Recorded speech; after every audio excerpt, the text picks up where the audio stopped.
Authorities of the Canary Islands are concerned about poor living standards for locals, despite being a major tourist destination. The archipelago is one of Spain's biggest holiday attractions, bringing in millions of visitors annually.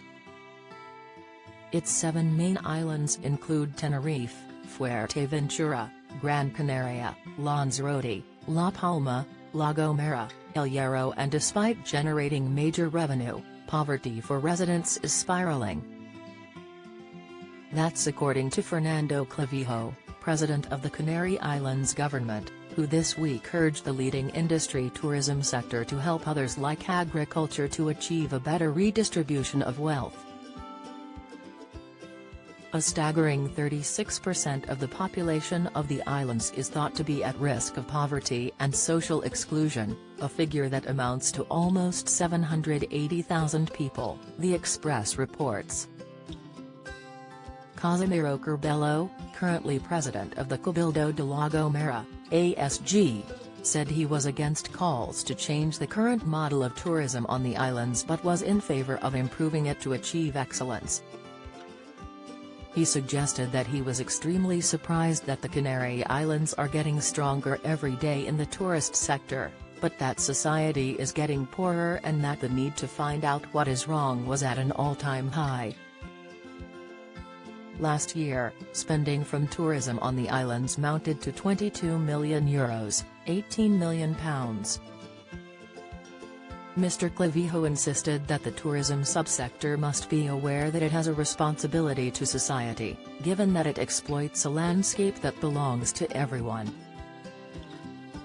In this context, he pointed out that the public administrations must help. Some programs that were put in place to help alleviate poverty through tourism are now being revived. The Crecer Juntos, Grow Together, is one such scheme returning to the fray. The Canary Islands president acknowledged that the rich are richer and the poor are poorer, with 3% of the population of the region accumulating 58% of the wealth. Join the Daily Record WhatsApp community. Get the latest news sent straight to your messages by joining our WhatsApp community today. You'll receive daily updates on breaking news as well as the top headlines across Scotland. No one will be able to see who is signed up and no one can send messages except the Daily Record team. All you have to do is click here if you're on mobile, select Join Community and you're in. If you're on a desktop, simply scan the QR code above with your phone and click Join Community. We also treat our community members to special offers, promotions, and adverts from us and our partners.